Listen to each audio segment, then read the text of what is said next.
This program features live coverage of an African safari and may include animal kills and carcasses. Viewer discretion is advised. Good afternoon, everyone, and welcome to our Sunset Safari. For Safari Live, I'm coming to you from the Sabi Sand in Juma. My name is Noelle, and on camera, I would like to welcome back Jean-Dre.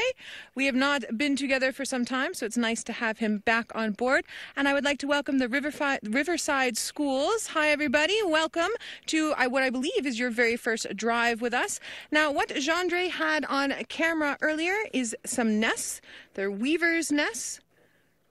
And they are not new, they're a little bit old and quite intricately done. So what they do is the males go and they find the most specific piece of grass, and then they go and they weave them together to form these nests. Now these look like spectacled weavers to me, this special kind of bird, and I'm going to find it in my book so you can see. And the reason why I say they're not in use at the moment is because they're not full there at the bottom, they're sort of falling apart. If they were still in use, they would look much nicer because the males take great pride in them. Now, my friend Ralph is up in the Maasai Mara, which is about 1,600 kilometers northeast from where I am, and he has another bird that he would like to show you live on Safari Live. Hello and welcome everybody to another Sunset Safari. We are coming to you live from Kenya in Africa, just 1 degree south of the equator, and you are watching Safari Live. And my name is Ralph Kirsten, and on the camera I have my trusty wingman Archie. How's it, Archie? Now please don't forget to send us your questions and your comments to the hashtag Safari Live on Twitter and on the YouTube live chat. We'd love for you to be involved in the largest game drive in the world. Now we are in the Mara Triangle, to be exact, in the Greater Mara National Reserve, and we've just come down the Olololo escarpment, and what a big wonderful herd of buffalo we have here.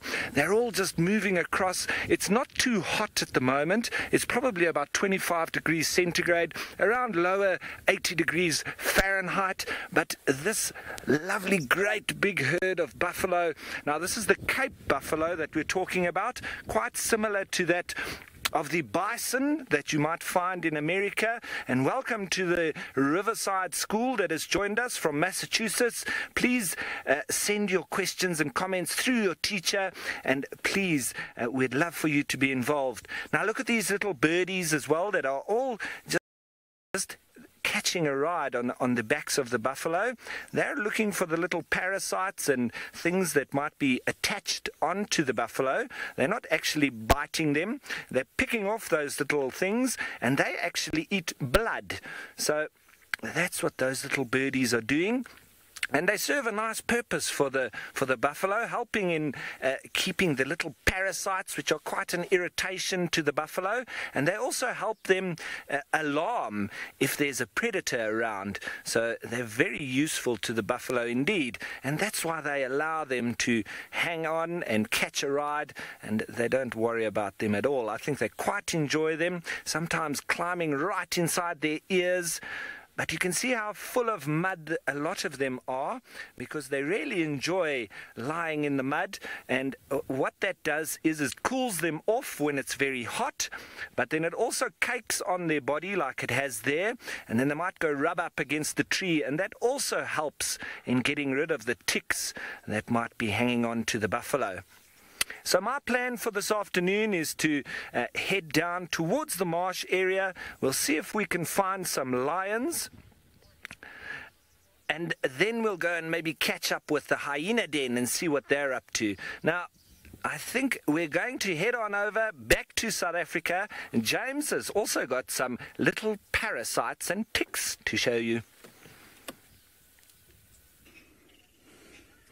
I hope I don't have parasites and ticks. If I do, they're sitting on me.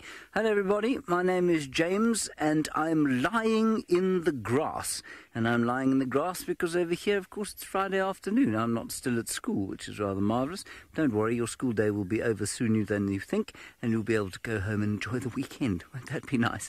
Now, what we have over here is quite a special flower.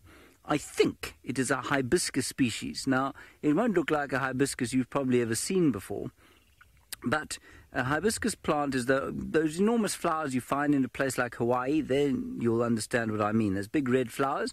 This is an African version of the same thing, just much smaller. And I think it's a species called Hibiscus macrantha. Now, this time of the year, when you find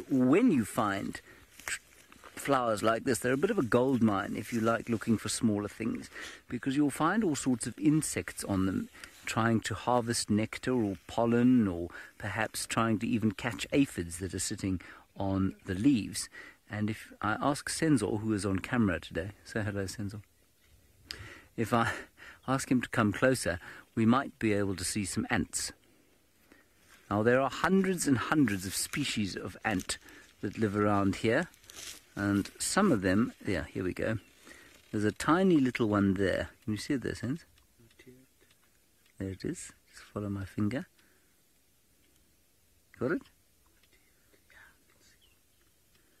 There it is. Running up the stalk. And I think what this one is looking for is aphids. Now, aphids are sort of plant parasites much more than they are human parasites. I guess almost like ticks for plants. He's over here still. Somewhere around there. Turn. And just remember, kids, well, you're not really kids anymore. You're becoming sort of, well, adolescents, really. You can send us your questions. Ask your teacher to ask us, not teach us, and we'll do our best to answer any questions you might have. You can ask us any questions you like about what we're seeing, or anything in general about Africa and the wilderness and being in a big game area like the Sabi Sand in South Africa or the Maasai Mara in Kenya. All right, so that's Hibiscus macrantha. Ooh, before we leave, I'm going to try one more here. Oh, he's gone. It was a little stingless bee, and they make a very quite sour honey, actually. Okay, let's carry on. While we carry on here, we're going to walk down towards the waterhole and see what's at the waterhole. There we go, Senzo got himself caught there. Let's go back across to Noel, who is still driving through the bush looking for interesting things. I'm still looking about. So where we saw those weaver's nests earlier is where we had a male leopard with a steenbok kill. A steenbok's a tiny little antelope, like a mini deer, very similar. And now I'm going back to where he made his other kill this morning, which was a baby warthog. So we're checking to see if we can find him. This male is a new male for our area. We're not quite sure exactly how old he is. His name is Hukumuri, which means chicken medicine, but James tells a better story about the chicken medicine than I can, so we might have to ask about that. So he's busy trying to come in and take over territory from Tingana, who is our main territorial male. And this morning he was fighting with another male that lives a little bit farther north from us, whose name is Kojima. So we've had a lot of male leopard activity. And my friend Tristan, who's out and about, he actually knows the leopards so well here. He knows all their stories and lineages. And he's looking for Tingana's son at the moment. And I'm hoping he finds him. So what I'm doing now as I'm looking for this leopard is I'm trying to take myself back to where I was this morning. And I'm looking for the vehicle tracks where we moved. And so all I'm seeing is sort of imprints of the tire tracks a little bit, but then also where the flattened grass is. And then also just trying to remember what landmarks I saw as I was driving along through here. So what this tree looks like, what that termite mound looks like. It's all very technical. It's like, and I'm using that word a little bit sarcastically.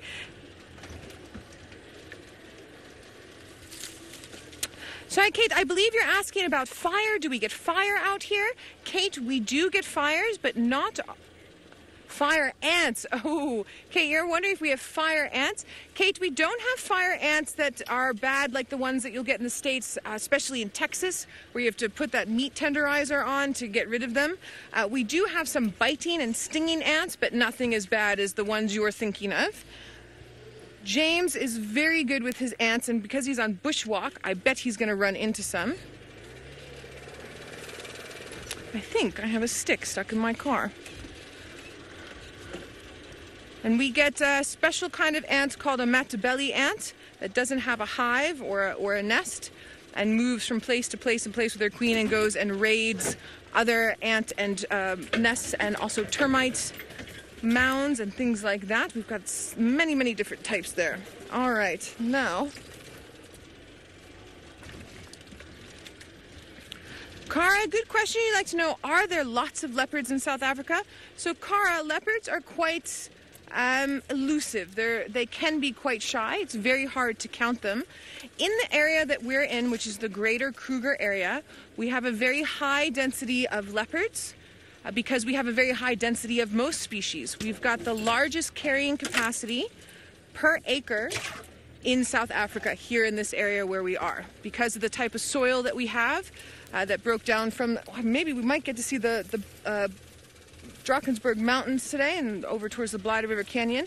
There's a very special mix of sedimentary and igneous rock that broke down over time and that made it possible for this type of soil to be here, which is very nutritious, which lends for very good grass, very good trees, and then thus you can have a lot of prey species and then a lot of predators. All right, now we're going to head back to James Hendry, who's out on walk, and we'll see if maybe he can find some ants for all of you while I look for this leopard. Well, I'll try and find you a bit more than just a few ants. We're sitting here with a plant that many of our regular viewers know very well, and it's often a plant on which mantids will live. But I can't see any mantids on this flower at the moment. It's called Waltheria indica, so it doesn't have an English name. That's just its Latin name. And I'm just seeing if I can't find some sort of creature here for you. No. Let's go through this clearing while I answer Michael's question. Michael, you say, how hot is it in South Africa at this time of the year? Well, South Africa is quite varied. Imagine, if you take the northern tip of South Africa down to the southern tip, so if you go from Beitbridge, which I guess must be our pretty much northern point, down to Cape Agulhas, which would be the southern point, it's probably about the size of, about the size of Texas, I think, South Africa. No, it's a bit bigger than that, in fact. So it's quite varied. Up here, we're in the northeastern parts of the country, we're only about 400 meters above sea level, so about 1,400 feet or so. So it gets very hot indeed. It'll go up to 40 degrees Celsius quite often. That's just over 100 degrees Fahrenheit. So it gets very hot here. But there are parts of the country down in the the mountainous regions down in the sort of central to southern parts that will seldom get up above sort of 26 degrees or so, which is about 80 degrees Fahrenheit. So, it really does vary quite a lot. We're in one of the hottest places in South Africa here, regularly pushes over 100 at this time of the year. Maya, you say, will the animals attack me? Well, Maya, the other question you should ask yourself is, do I have a death wish? Am I out here in order to have an extreme sporting moment? And the answer is no. The animals could attack you if you threaten them sufficiently. Now, one of the biggest mistakes that anybody makes about any wild area, and that goes for Alaska, it goes for the jungles of South America, it goes for this area here, it goes for any wilderness area in the world just about. They are dangerous only if you don't understand them. If you understand that animals largely see us yes, even us, as predators, then they are not dangerous because you can predict how animals will behave. If I see an elephant standing there, he will react to me in a way that shows that he is afraid. If I then remove myself away from that situation so that I no longer pose a threat to him, he will almost always leave me alone. But if I walk up to him and he turns and he faces me and opens his ears out and says, "Back off," and I just keep going towards him, well, eventually he's going to get irritated enough to attack. So very few animals out here will attack you just for the sake of attacking you. Okay, we're going to continue to look for interesting creatures on flowers and perhaps one or two antelope things. We're going to hand you back 1,600 miles to the north to Ralph Kirsten. He is driving around on his way to the marsh.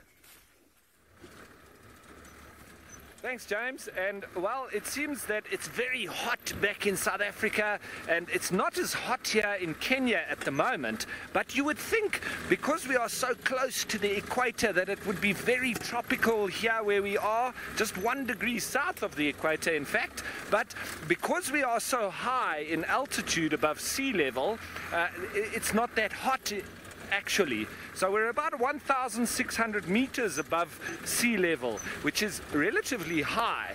I know Johannesburg area is also quite high in that similar type of height above sea level.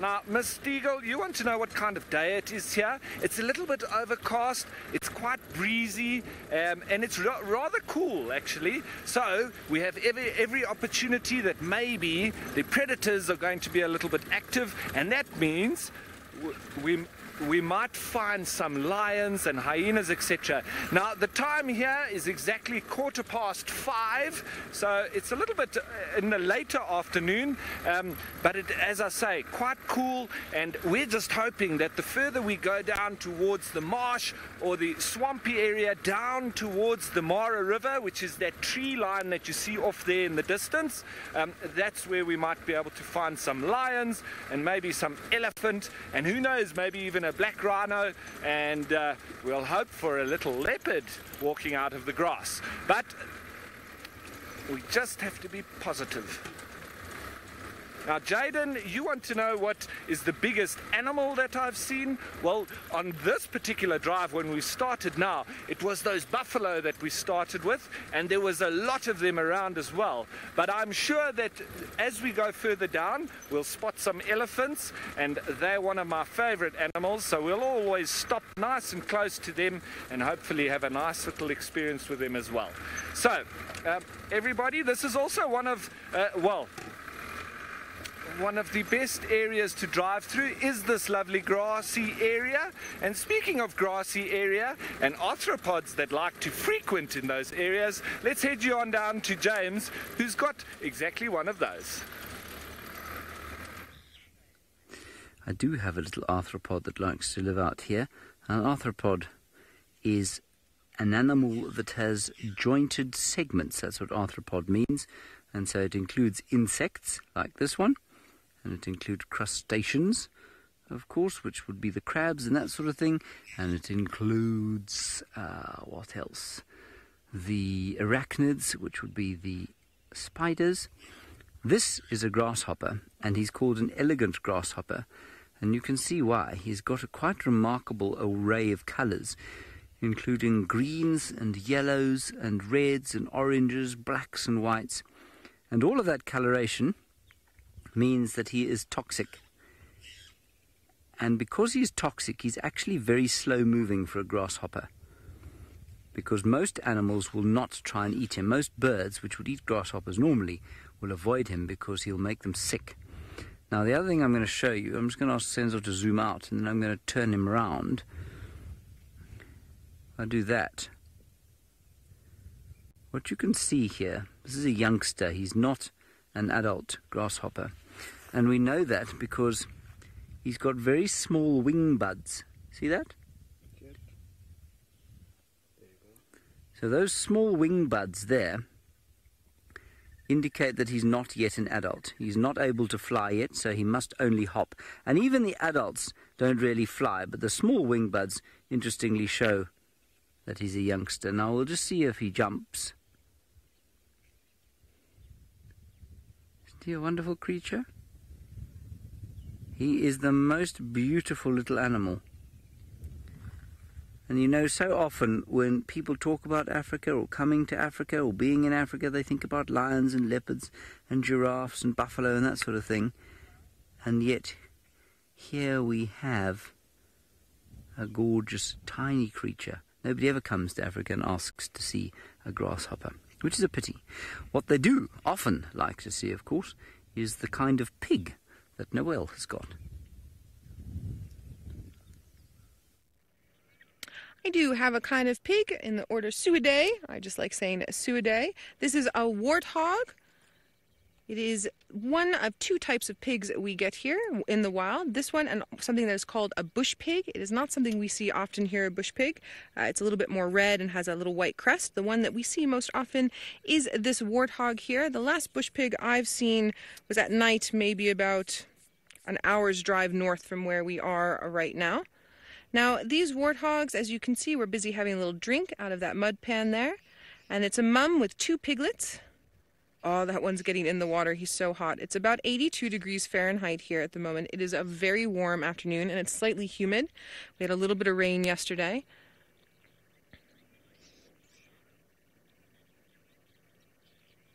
Maya, very good question. You'd like to know if the small animals can use camouflage. Maya, they can indeed. So those warthogs there are sort of gray color, and they're sticking out a lot right now. But what they'll do is they'll go and lie in the shade underneath a bush, and that will help them to camouflage quite a bit. And then they've caught a fright and run off. They're very good at making sure to move quickly. Alexis, very, very, very good question, Alexis. So I went to university, I studied anthropology, and then I moved over to Africa about 12, 13 years ago. And I then did guide training here in South Africa, and we study everything. You study birds, you study weather, you study plants, you study flowers, you study insects, geology, everything. And then we have, in South Africa, we have something called FAGASA, which is the Field Guides Association of Southern Africa, which not everyone uses, but most of us do. And we have different exams that we go through. And then it's all about practicing your craft, and then you learn something new every day. I learn something new every day, and you're practicing, and you can read a lot out of books, but a lot of what we know has to do with spending time out here. So that's how we studied. I think James actually studied a little bit different when he started off than how myself and Tristan would have studied. And then if you want to go into something like research, then you would probably go and get a nature conservation degree, or maybe go into ethnology or biology or marine biology, depending on what you wanted to do. But for us, specifically for a guide, the first steps I told you is what I did, and then I've been guiding for just over a decade now, and I still love it every single day. It's absolutely fabulous. Okay, we've had no luck with our leopard. He wasn't at where he killed the steenbok. Then we went back to where he killed the warthog. It wasn't there. I think the hyenas took it, and he wasn't there. So we're going to go check one of the water holes and see if he's around there, because it's hot and maybe he's thirsty. But I have a feeling he's in the thick, deep bush having a sleep. Leopards can't sweat like we do, so they tend to be less active during the heat of the day. Sorry there, Kirst, I missed you. If you wouldn't mind sending that again. Now my friend Tristan is up and running on the southern side of the property, and he would like to say hello, so I think let's head on over to him. Well, good afternoon, everybody, and especially a warm welcome to the school that has joined us this afternoon. And, well, I'm not quite on the southern side of the property yet. We've been just fiddling about with our vehicle, but what I can see already, which is quite nice, is a big grey pachyderm. So, as Noel mentioned, my name is Tristan Dix, and on camera today I've got a Wiem. There we go. There's Wiem the wildebeest. And we've got a big elephant in front of us, which is wonderful news. And it's quite close to where James is and walking around. So I suppose I should warn James at some point. But there in front of me on the road, I'm going to park in the shade because it's a little hot today. So I'm going to just stop right there.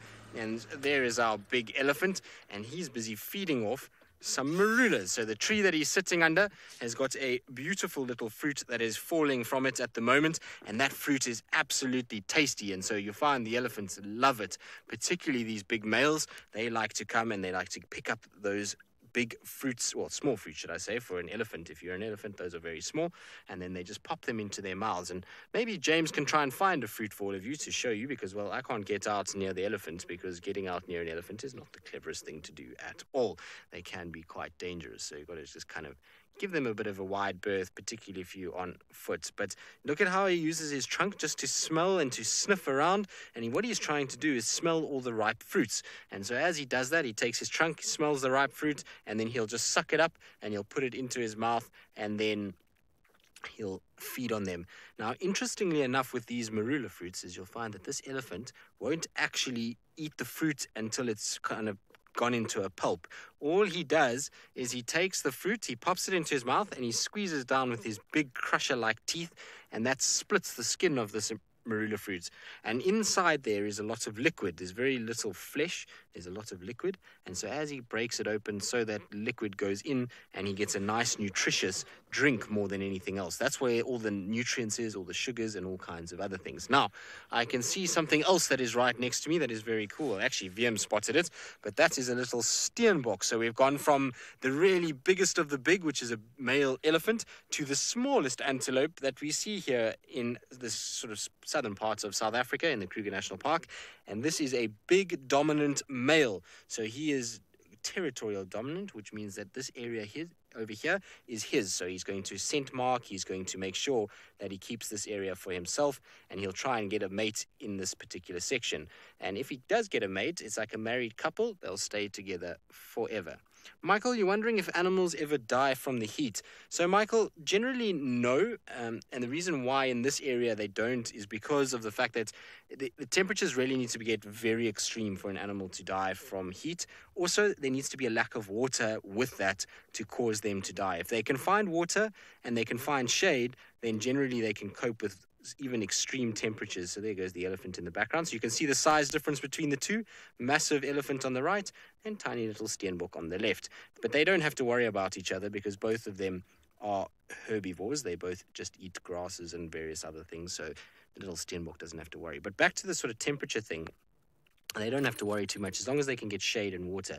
This particular animal, though, the steenbok, is probably the individual that can handle heat the best. It doesn't actually even need to find water. It will get water just from the dew on the ground. But look, it's also looking for little marula fruits like the elephant was.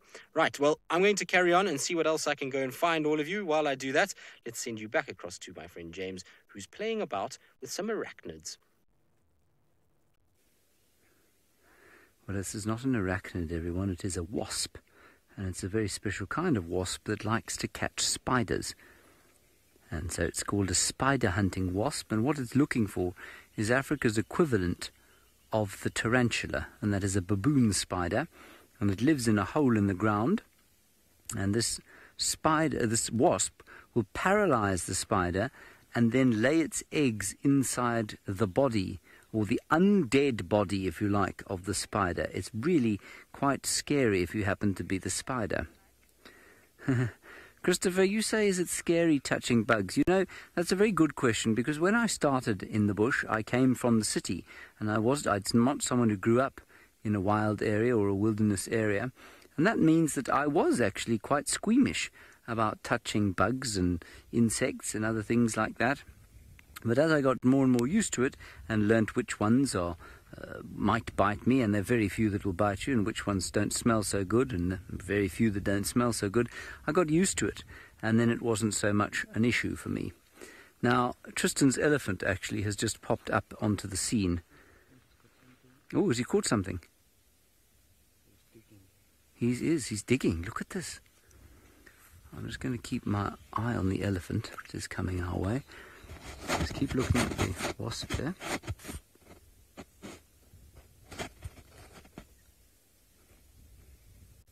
Looks like she's stinging something.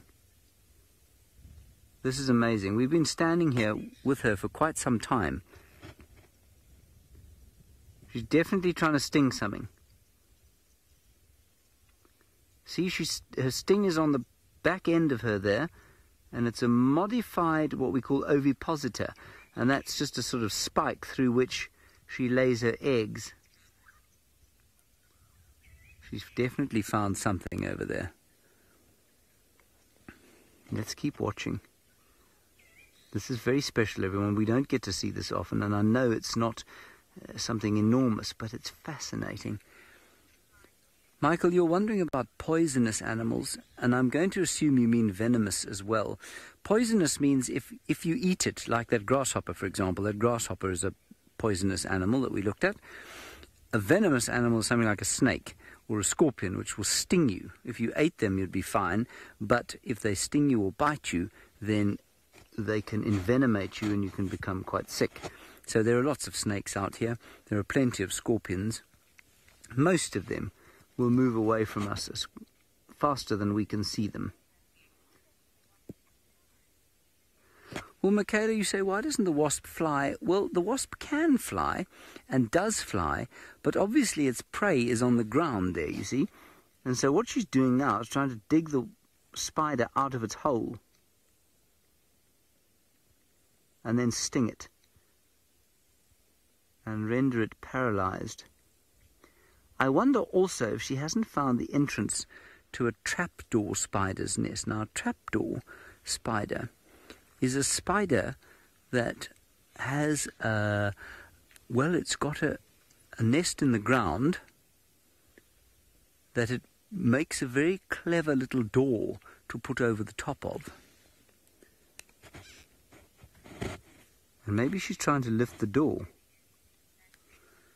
Okay, we're going to wait here with this wasp. I think it's time for you to go back to the Mara for a little while. We'll wait and see what happens with this wasp and tell you about it when you come back from the Mara with Ralph. Thank you, and look at this, everybody. There's a tiny little baby elephant walking nice and close to mommy, but he's been quite naughty. He's been running up and down, playing with his little sibling, and well, look at that. Beautiful. So there was that question earlier, are we going to see any big animals, or have we seen any? Well, this is the biggest animal out here, and that is the African elephant. Now, Maya, you want to know if elephants travel in herds?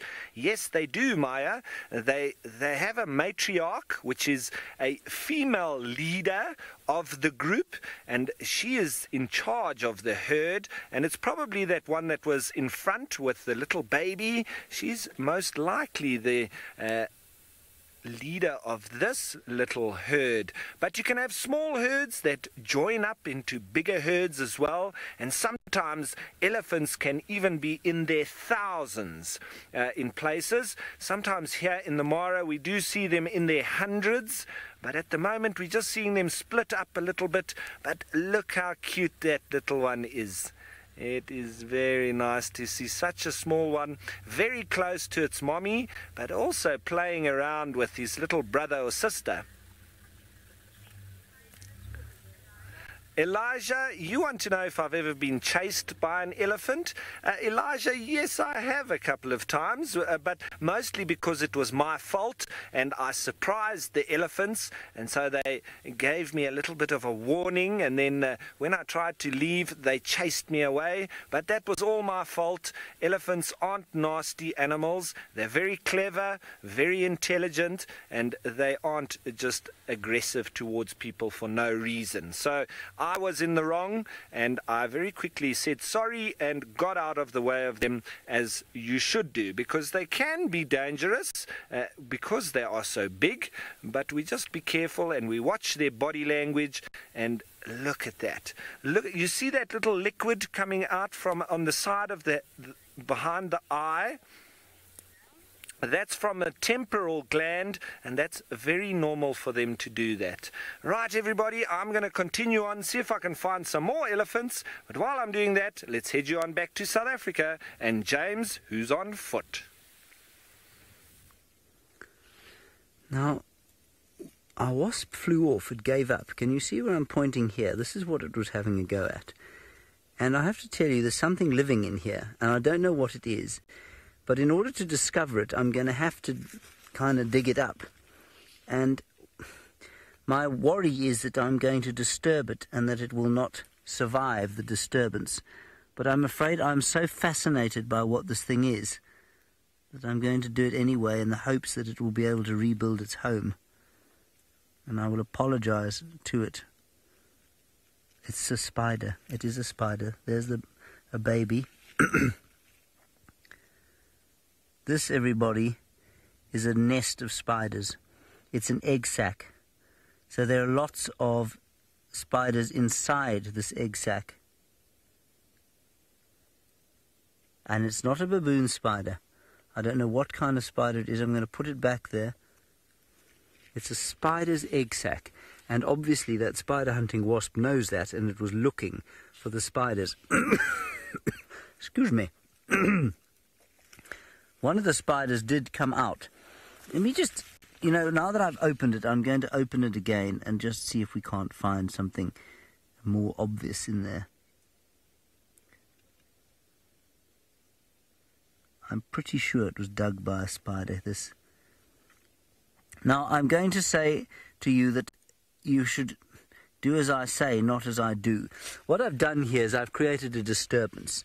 And that's not the idea out here. The idea is that we don't disturb something like this. But sometimes, if you're trying to make some kind of discovery, then it is necessary to make a little bit of a disturbance. But ideally, you want to come into the wilderness and respect it sufficiently that you don't have to.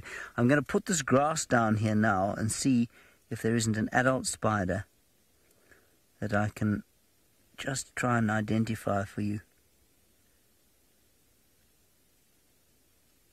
No, I don't know what kind of spider this is. I don't think it's too small to be a baboon spider.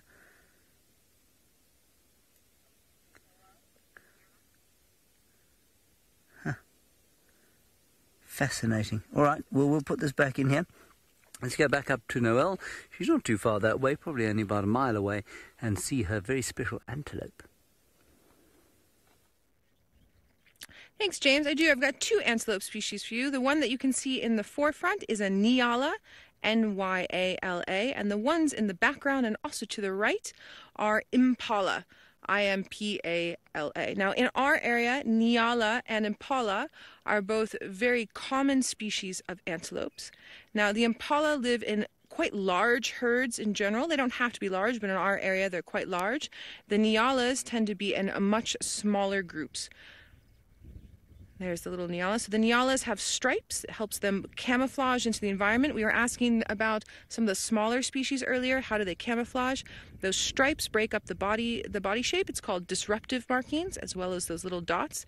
And then for the Impala, the type of camouflage that they have is a couple of reasons how they blend in with camouflage. One is that they all blend in together. They all look exactly the same.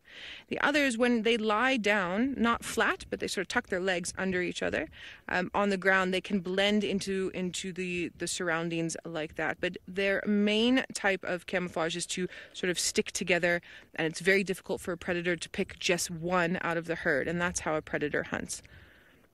Now, Impalas, to me, they're one of the most common antelopes we see, but they're one of the most beautiful.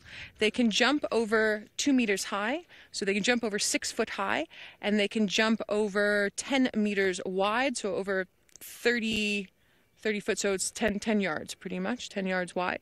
And they're incredible like that. So what happens when they get hunted is the predator will run in, and then they dive bomb out of the way, and then also do those leaps and bounds.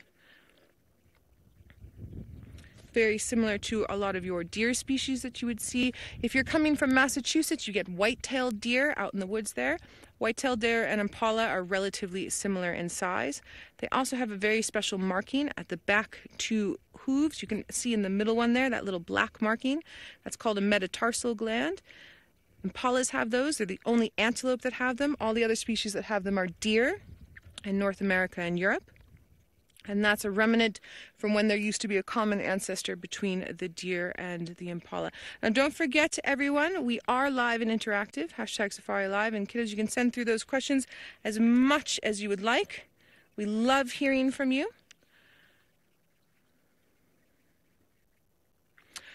Michaela, excellent question. Impalas eat leaves and grass. They're a mixed feeder. It's one of the reasons why impalas always look so healthy. Because if we're having any problems, say a drought, like a couple of years ago we had a drought and the grass was all gone, but the leaves were still good. They ate the leaves. This time of year we have good grass and good leaves, so they can eat both, and that helps them to stay nice and fit and healthy. Those nyalas that we saw eat mostly leaves and a tiny, tiny little bit of grass. So mixed feeders for the impalas and browsers with a bit of mixing for the nyalas.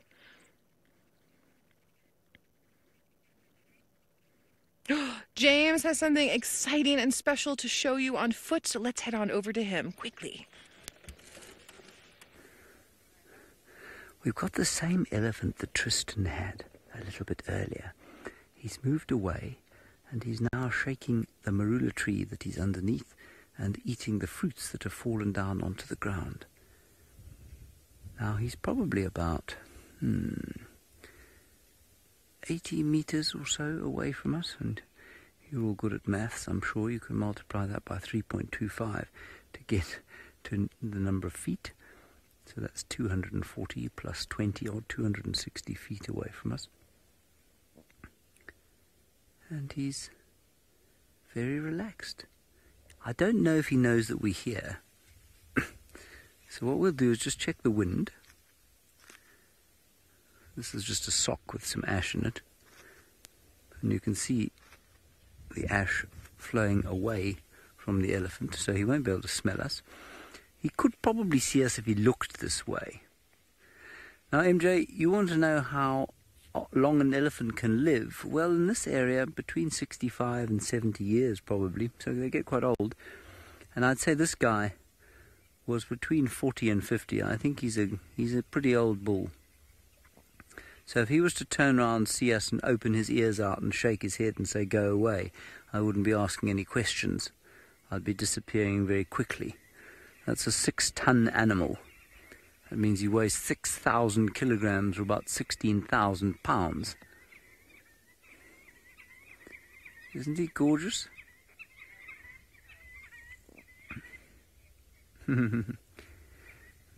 Michelle, you're wondering if baby elephants stay with their mums all the time.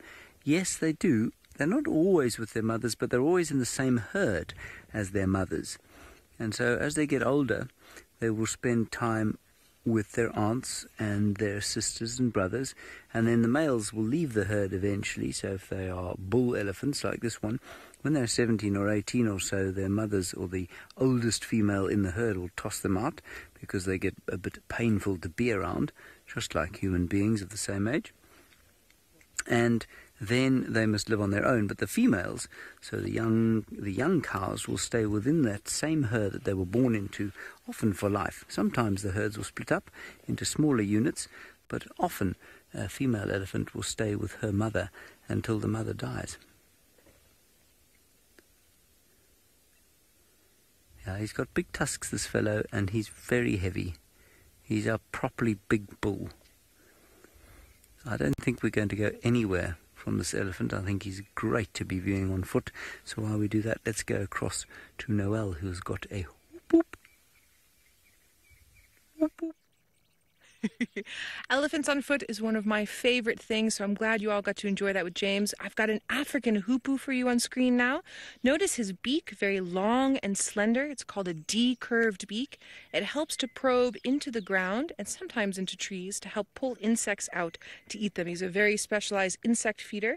It also allows him to have nests in places that are quite deep cavities, so sometimes in holes in the ground and sometimes in holes in trees, and he's able to feed the babies nicely by putting the insect at the very end of his beak and then dropping it into where the nest is. Now, birds are there he flies. I was just about to say birds are a little bit difficult for us to keep on camera because they do fly away, so that was a really great sighting of that African hoopoe. I'm glad we could get that on film for you. I think we're going to carry on through here. We're going to go check one of the dams that's just up ahead and see if we can get any elephants, and then we're going to circle back around when it's a little bit cooler to see if our male leopard pops up, which will be fabulous.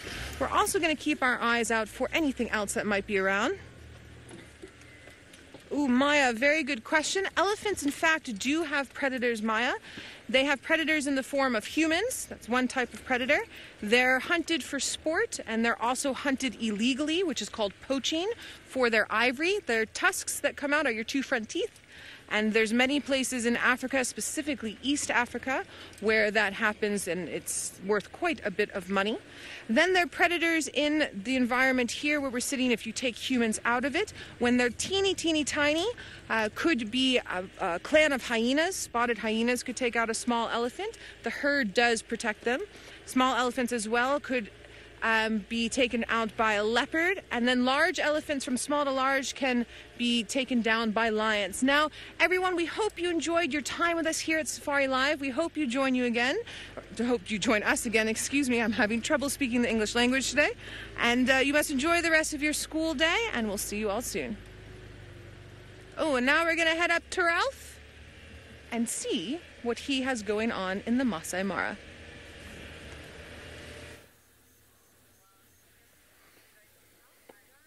Thanks, Noel, and look what we found, everybody. This seems to be one of the marsh breakaway females that Taylor was watching this morning on the show, and you can see very swollen mammary glands. So this is a mommy as well. She's obviously got some suckling cubs, and we know those little cubs. We've seen them in this particular area. Now, I just want to make you aware there are a couple of vehicles around because it's very exciting, and we pretty much know where she's heading. She's going to go into this little thicket or sort of small forested area here that is right near the swamp, but she's probably going to walk behind some of these vehicles as she comes through, and then hopefully we might get to see some of the little cubbies. I think she's maybe making her way towards them. So very exciting, and who knows, we might get lucky and she spots a warthog somewhere. Maybe she'll even do a little bit of a hunt. She looks like she could be quite hungry, so the potential is there, but we'll have to wait and see. And that's what I was saying earlier, with this nice temperature, lots of cloud cover, a little bit of a breeze, it's always good for predators at this kind of weather. Beautiful as she's walking through the long grass there. Ever alert, always looking out for any kind of little prey that maybe she spots as she's walking through the grass. And now she's going to shortly disappear behind the vehicles. So I will reposition in a little while just to get round on the other side, and maybe we'll be able to see some of those cubs. She might come along the road a little bit as well, but I'm pretty sure I know where she's going, so I might skirt around and get around the other side and see if those little cubs are around. So everybody's nice and quiet, just waiting and seeing what she does. Okay, everyone, while I do that and reposition, see if we can spot those cubs, let's head you on back to South Africa. James is on foot with some big animals. I'm still with my elephant, everybody. I think we're going to do a little bit of an unscheduled broadcast.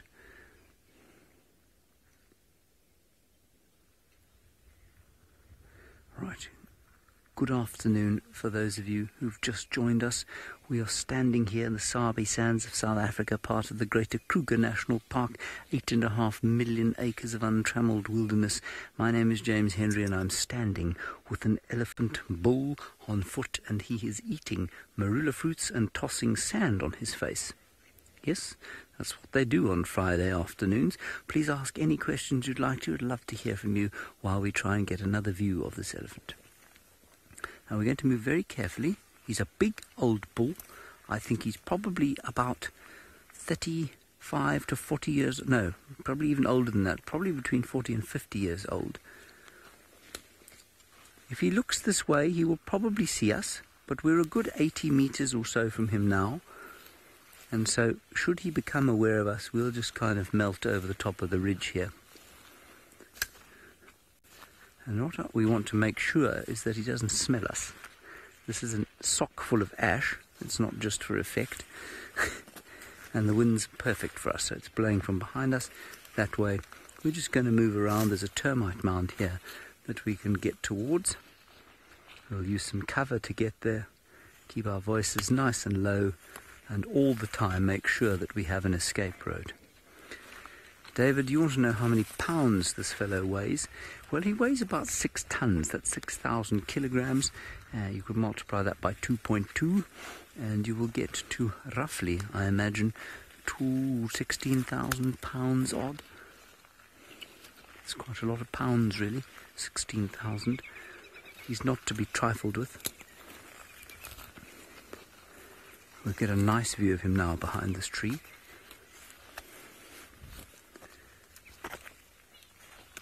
Hello, Joan. You say you love elephants? Well, I love elephants too. Look, that's a beautiful view of him there. Now, these old bulls react to us in one of two ways. Sometimes they are completely calm, like this chap. And Morali, you're saying, can he sense us from this distance? Well, he can probably see us. Their eyes are not fantastic, but they're probably as good as ours are. And so, yes, we are standing sort of in the shadow, not in the shadows, but next to some trees, so we might be slightly hidden. But I think he can see us, and because he's an old bull, he's not particularly, or he's an adult bull in his prime, he's not particularly worried. He's confident. He's not afraid of us. Lisa, you want to know if they are territorial. They're not territorial at all. They're one of the few animals out here that don't mark territories. They will stick in a home range, which can change throughout their lives, but they do roam very, very widely indeed, and they're not territorial in the slightest, elephants.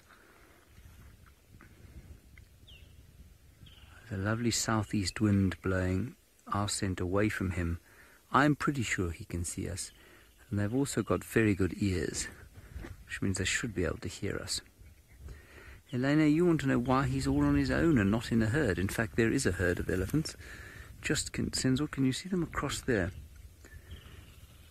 He's not in a herd of elephants because the bulls live on their own, Elena. They don't like to live with the females and the youngsters. They join up with the herds just for mating. Otherwise, they live on their own or sometimes in a little group of bachelors. Now, that herd of elephants is some distance away, probably about 200 meters or so, 650 feet odd. Right, let's have one last look at our bull, and then we'll let you get on with your days. If you would like to continue watching us and the rest of our show, we've got people looking for leopards and somebody up in the Maasai Mara with a lion. You can go to whatever, you can just go to Google and Google Safari Live and you'll find the stream that works best for you. Otherwise, you can just go to YouTube and you'll find Safari Live there. Thank you very much for joining us.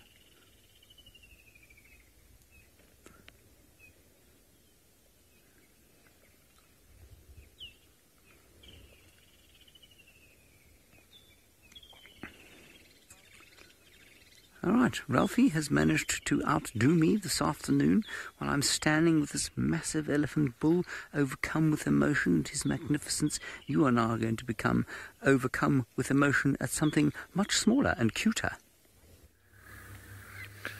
Look at that, everybody. We've been able to spot the little cubs. And this one is quite playful, getting out on top of the log. Mommy's come through, and so they've shown themselves. I'm sure they were hiding themselves behind some of this thicket and inside the logs and so on, because Mom can often go off on her own hunting, and so she'll just stash the cubs in a thicket area like this. And this marsh breakaway pride, they do frequent this thicket, and so we often find them here. But look how well this little cub is sitting out on the log. It's absolutely beautiful. This one is probably about 2 months old, I would say, maybe even not that old, maybe just going on 2 months or so, growing up nice and fast, and would probably even be having a little bit of meat substitute with Mom's milk as well. But he looks in absolutely prime condition. It's difficult to tell at this age whether it's a male or female just yet. Now, Linda, you're saying that this is awesome. I think it is absolutely stunning as well, Linda. Thanks for your comment. Thanks for getting involved. That's what it's all about. Look at that. Looking straight at us. Beautiful.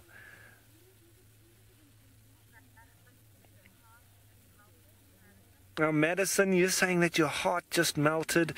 Well, what else can you do when you see such a pretty little youngster? They are absolutely beautiful. No scars or anything because they haven't been fighting yet. And that comes with age. At this stage of the game, it's all about play and not a care in the world. Except when they're stashed, they are quite good at just staying hidden. But now that Mom's returned, well, they aren't scared at showing themselves. And there's Mom. There she goes, but there are a few videos, as I've said. She's got a little bit of a wound on her face. That's very often down to them fighting when they're actually feeding on a carcass, and the nails and the claws get smashed into each other when they're fighting over the meat. Very often the adults have got nicks and grazes and scratches and cuts, and there she's bringing them all out now. She's actually going to take them right between the vehicles. Now, I think we're going to try and get a better view as they pass through the vehicles, and I'm going to send you on south to Noel with another little baby of a different kind. Well, it seems to be an impala afternoon for us, and we do have something cute. I don't know if it's as cute as Ralph's little lion cubs, but a baby impala at this time of year. He's a couple of months late. We're in February. Yeah, he's about 2.5 months late. So he's what we call a lot lamaki, a late lamb. And he seems to have been born maybe yesterday, I would say, from the way that he is standing and having trouble moving a little bit. And he's just teeny tiny. Now, for anyone that might be new with us here with the show, we usually see impalas giving birth around a week to 2 weeks of each other in the middle of November to the beginning of December. And now we're sitting, a week into 2 weeks into February, so it's very late. This is most likely because of the drought that we had last year and a half ago, which definitely affected a lot of the prey species. Oh my goodness, we quickly have to go to Tristan. He has something really special he wants to show you, and I'm going to move this spider web.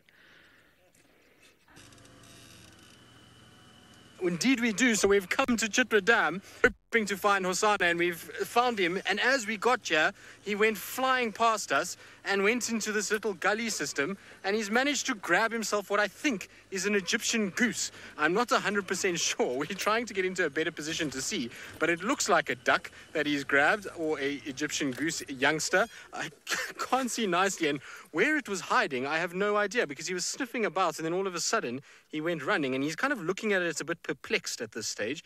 Not quite sure what he wants to do with it, but there it is. Is it a duck? Yes, it is. It's a little Egyptian goose gosling that he's gotten. Hosana, how did you spot that? And what is it doing by itself?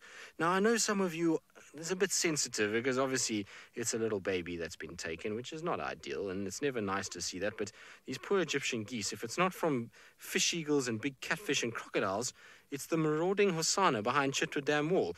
Now, he must have realized that there was this little gosling by itself, and it begs the question as to where's the rest of the family, because I don't see any sign of an adult goose that has flown anywhere or anything like that. And so I wonder how he managed to find this. Liam, I think let's reposition a little bit because we're going to get a better view from back here. Let me go this way quickly. It's going to be a bit difficult because he's kind of got his back to us. Oh, sorry, it's a little bumpy here. There's lots of eroded sections in this area. But that was ridiculous. He literally just went flying and caught himself a goose. It's one of the first times I've seen a leopard hunting Egyptian goose like this. And, well, wouldn't put it past Hosana, would you? Because he's always up for a performance, isn't he? So there we go. Now, there we go. He's just sitting. Now, sorry, Curse, I didn't copy you. If you can just repeat that for me. But he's now panting a little. So K6, you say he's a show-off? Indeed he is. He put on a massive show this morning for James and Ronald. And, well, now he's just decided, well, I'm going to hunt and just show off quickly. And it was amazing because we came here and I said to him, I wonder if Hosana's around. And we kind of drove up onto the dam wall. And he was looking at us as if to say, where have you been? I've been waiting here all afternoon. He was standing on the edge of the dam wall. And then he came trotting down into this little drainage line and grabbed himself a goose, as if to say, I'm going to show off for you guys because you've had a bad day. Liam and I have not had the best day today at all. We've had car troubles this morning. This afternoon we've had issues. in terms of that's why we were a little bit tardy. And so it's been a good surprise to have Hosanna come out and just put on a bit of a show. And like I say, it is sad to when you see an animal kind of get taken, particularly, you know, a little baby animal like that. It's never nice. And what is surprising to me is obviously that there's no adults anywhere in this area, and why an Egyptian goose youngster is by itself. It's an odd place for it to be. Maybe there was something wrong with it already, or there's some sort of issue, but he managed to get it. And well, it's good nutrients for Hosanna, and it just goes to show how well he's taken to, you know, adult life. He's really come into his own. It's been almost a year now since he kind of has been by himself and was orphaned and kind of did his own thing, and he's really... And he managed to kind of, you know, he's managed to really kind of sort himself out and figure it out in terms of hunting. Now, Paul, you think today is Leopard Thanksgiving. Yes, well, Hukamuri was a bit of a glutton this morning, wasn't he? It wasn't just enough to grab a warthog. He had to grab a steenbok as well. And interesting that he's managed to finish one at least, and obviously the other one was stolen. But it certainly seems like it's a leopard fiesta today in terms of food, and they're all kind of tucking in. Now, a meal like this, of course, won't fill Hosanna, but it will definitely just add a little bit of nutrients, and certainly he'll get some energy from the little chase that he did to grab it. So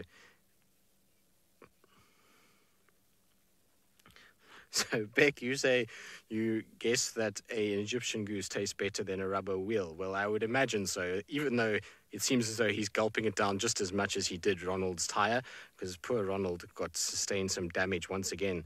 Hosanna's done quite a few little things to Ronald. He put his canine through the housing once, and, well, obviously we saw him this morning just destroying the tire. And for those of you that weren't watching this morning, Ronald drove up to Hosanna, and Hosanna decided, well, if you're going to drive up to me, I'm going to take one of your tires, and carried off the rubber tire. Oh, there's some ellies also coming down towards Chitwa Dam as well. It's all happening. This is why Chitwa Dam on a sort of warm afternoon is a really great place to be. So it's not only a leopard on a kill, we now have ellies coming down to drink. Absolutely wonderful. So well done, VM. Good spot. But certainly he's kind of tucking into this, and I don't think there's anything left already. Almost, it looks as though he's eaten most of it. It wasn't a very big meal, and like I said, there'll be a lot of feathers there. There's actually not that much meat on a small Egyptian goose like that, but certainly just kind of a little appetizer for Hosanna. It looks as though he's looking for more, doesn't it? He's kind of looking in the area where he grabbed it at first, and is kind of just having a little sort of scratch around. I wonder if he thinks maybe there's some more around that he can hunt. Right, well, we're going to sit with Hosanna, who's probably going to be up to more antics. Well, there we go. He's off and moving once again. I wonder if there's not more of them that he's going to go and find. And while we kind of watch him amble off this drainage line, let's send you back across to the Kushnas Overload that is with Ralph in the Mara. Well, everyone, this is absolutely precious. All the females have returned now. The little cubs have all shown themselves. They're all excited because they've probably spent most of the day just denned up, or hiding behind a big log or in the thickets. And now that the females have returned, there's all sorts of greeting going on, lots of allo grooming, and just look at the excitement with these little ones.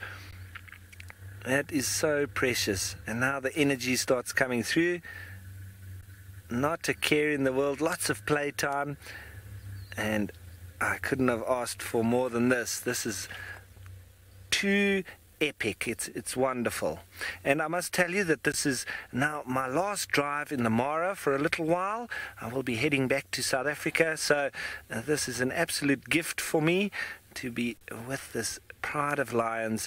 The little ones going in to drink from Mom. And look at that. Very special, hey? And the females were also allo grooming, not just grooming the youngsters, they were grooming each other, re-establishing those bonds as the gregarious cats that they are, always need to be re-establishing that bond. Now, Chat Noir, you want to know why the little youngsters' eyes are blue when they're first born? Well, I think it's just down to that they change as they get older. They will be in the sunlight a lot more. So when they're young, they don't really need to have that protection of the darker coloration to their eyes, because they're normally denned up in a hole and in darker places. And it's only later when they start to hunt and they're in the real sunlight and that they start to get probably a little bit more melanin in the eyes, and then it starts going a bit darker. So it protects their eyes from the sunlight as they get older. And as they start becoming more active, following the adults, it then obviously is very obvious that they need a little bit more sunlight. Now, I mean, I know from having blue eyes myself, when I was young, the optometrist told me that I would never need glasses in my life. But with the very blue eyes that I have, I spent a lot of time in the sun, and my eyes have literally been burnt. And so now they are a little bit damaged, almost like a small case of arc eyes. And that's all as a result of just the sun. But unfortunately, I'm not able to change colors like these little lion cubs are. So they're adapted, they're evolved to live out in the harsh African sun. And, well, look at that. It's just wonderful. Look at these guys. It's just too precious. And they're looking at us, looking at them, very curious, chasing little butterflies and biting on little branches. There's one off on the left there that's now decided to take a branch and uses it as his little play toy. Nice to see so many of them around as well. And there he is. He's attacking that branch. So everyone, from one cat to another, I'm going to send you on down south to South Africa once again, and I think Hosana is having a little bit of bird food. Well, he's had his bird food now. He's now decided it's time just to clean himself up. One little rover and a bird is enough for one day for now. You can also see that he's incredibly fat, so he's come off that impala kill that he had on Little Gowrie for 3-4 days, and so he's really still got quite a big tummy, and that's why he's panting so much. It's kind of humid and sticky this afternoon, and so I think he's a little bit on the warm side.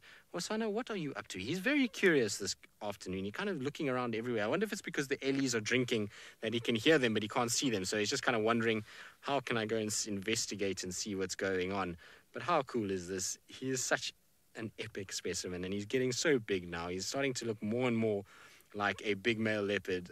You know, I haven't seen him again for a few days, and every time I see him, he just seems to get larger and larger and larger. So he's such an impressive character, and I really hope he sticks around here with all these kind of dynamics that are happening at the moment in the male leopard world. You know, we had obviously Hukumuri and Gajima this morning having a little go at each other.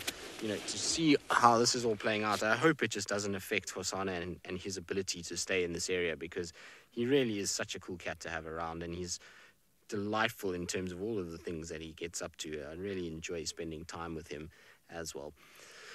But he seems to be just kind of a little bit uncomfortable with things at the moment. It's probably because of that full belly. He just doesn't know really where he wants to lie. He keeps getting up and moving, and he looks around everywhere. So it's almost as though he's looking for Ronald, as if to say, where's my friend that I can play?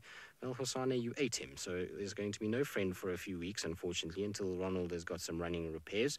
But then there will be another tire for you to start messing around with. Although I don't think tire is probably the best thing for him too often. Once in a while is all right, but we certainly don't want him eating Ronald every single time. But I think after maybe a little bit of grooming, we might find that he's going to go for a nap. I don't think he's going to walk around too much. He's obviously got a full tummy. He's just had a snack, and so I'm pretty sure he's kind of going to groom, and then it's going to be down and have a nice nap until it gets a bit cooler. Right, while we sit and be patient with Hosana and see what he gets up to. Oh, there we go. He's up and moving again, Vildi. So he's kind of going on another little mission around. And so while we follow him, let's send you back to Ralph and those beautiful lion cubs.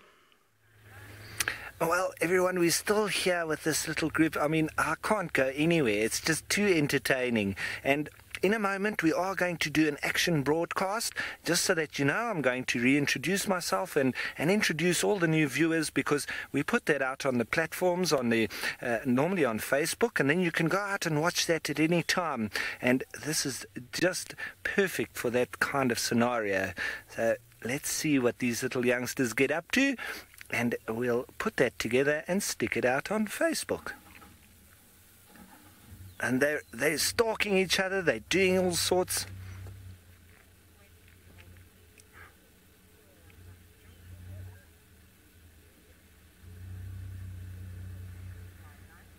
Welcome everybody to the Maasai Mara and the Mara Triangle, to be specific. We're watching a pride of lions with all the little youngsters. My name is Ralph Kirsten. You're watching Safari Live, and this is absolutely precious.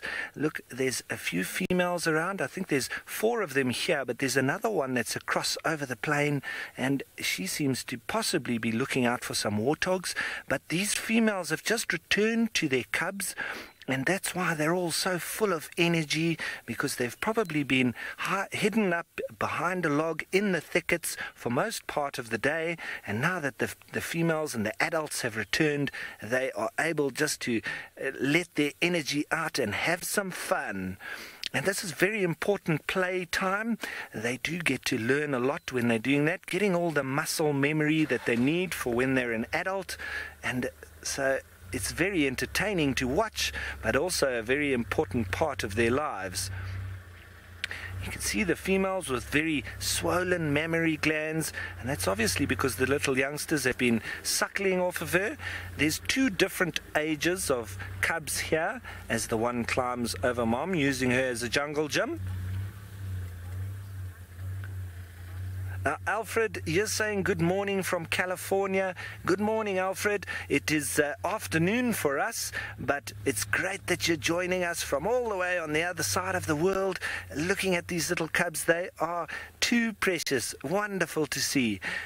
The females are still looking out, potentially scanning for some warthogs that might come through the grass, but, well, these little youngsters have got not a care in the world. And they often use mommy's tail as a little plaything as well. There we go. Get it. Too cute. So it's nice just to sit and watch them. Nice to sit and watch them. Look at that. Oh, it's going to hurt, Mom. It's got very sharp little spiky teeth. Sooner or later, Mommy's going to turn around and give him a swat, I'm sure. Now, Jackie, you're saying that they're just too beautiful. They are indeed. It's absolutely wonderful to sit so close in the presence of such predators. And lions are absolutely fascinating. They are the most gregarious or sociable cat in the world. And so it's always great to be in such a big group of them. The second to them is the cheetah, and the biggest known group is 5 of them that are across the Mara River in the Greater Mara National Reserve. And so this is totally special with lions. So many cats playing all together. Look at that.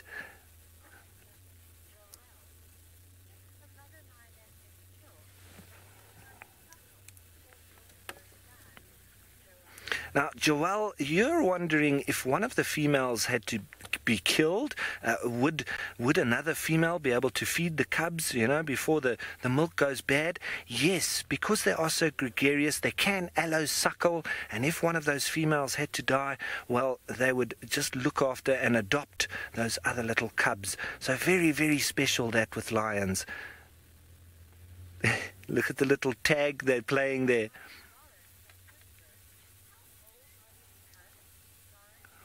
Now, Lauren from Pittsburgh, you want to know how old are these cubs? There's 2 groups of cubs here. These little ones here can't be older than a month. They're actually very young, and the other ones probably just over 2 months. There we go, that age there. Now, once they get to 6 months, lions really mature very quickly. At around 6 months is the time when they can almost follow the adults and go off hunting. They'll lose their milk teeth at around 3 months, and so that's when they can already start really fully feeding on meat. But at this young age, they are predominantly drinking milk from mum. But the older one is already probably eating a bit of meat. But at this age, it's probably only milk. But it's amazing how quickly they mature, and it's absolutely fascinating. So everyone, I'm very happy that you've all been able to join me, and I'm absolutely over the moon that I've had this little experience. Now, you can go and watch this anytime on Facebook, and, well, thank you very much for joining us. We are here in Kenya, in the Maasai Mara, and you've been watching Safari Live.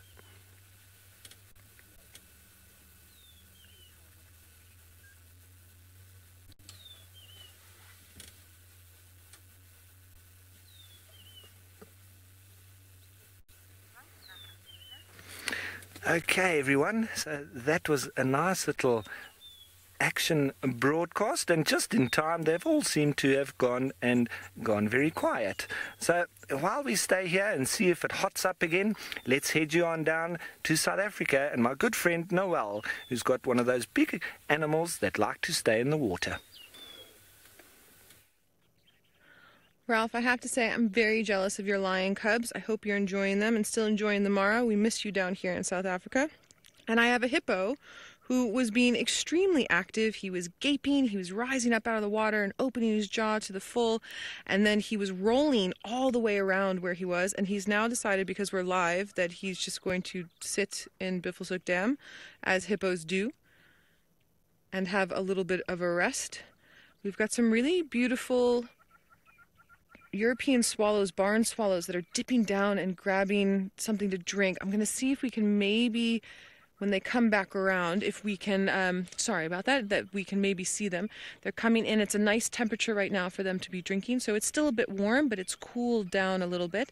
And as it gets cooler, this hippo is going to come out of the water and go forage for grass. Hippos in general are grazers, although I've personally seen them eating meat up in the Maasai Mara.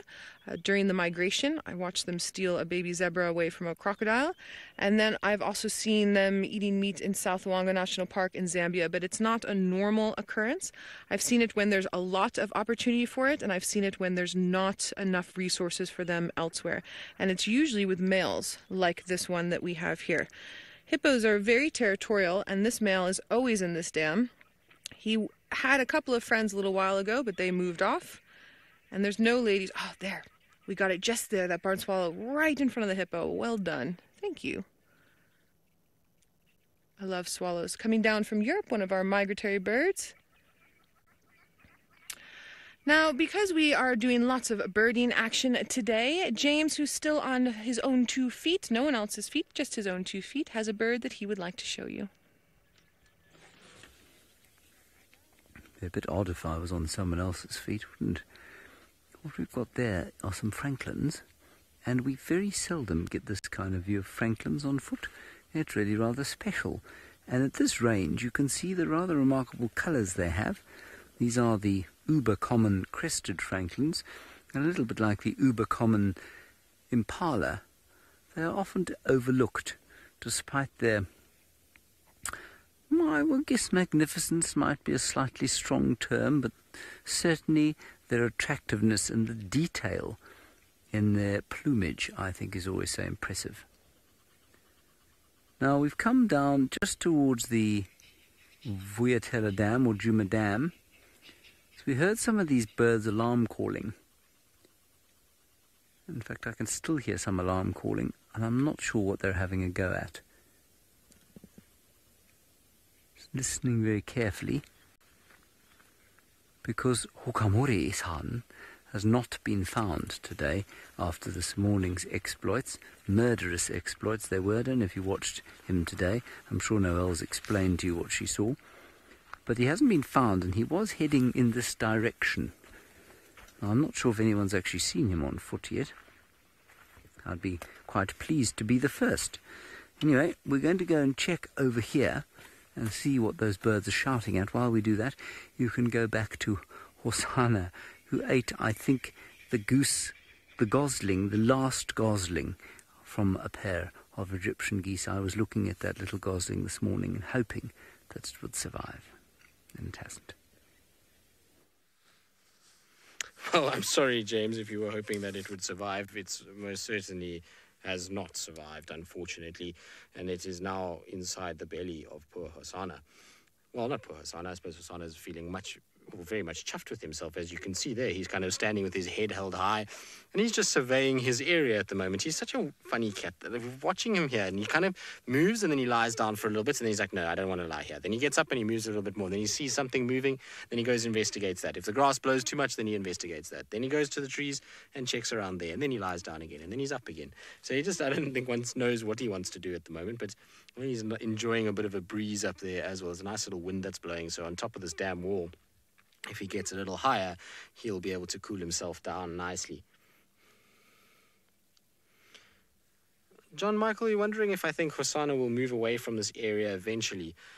Difficult to say. It's obviously, we're in a situation where there is a flux at the moment. There is males that are in that are not, males that we know very well, and they're not going to be very tolerant of Hosana, unfortunately. But in saying that, he is starting to get bigger, and he is starting to kind of show some signs of bulk. And so, maybe he is able to kind of sort of take a section of this area. Maybe we won't see him as much, but with Tingana kind of not pushing him out and certainly not making any attempt to get rid of Hukumuri at the moment, Hosana's maybe got a gap to try and sneak in here and just take over this little section that he's in at the moment.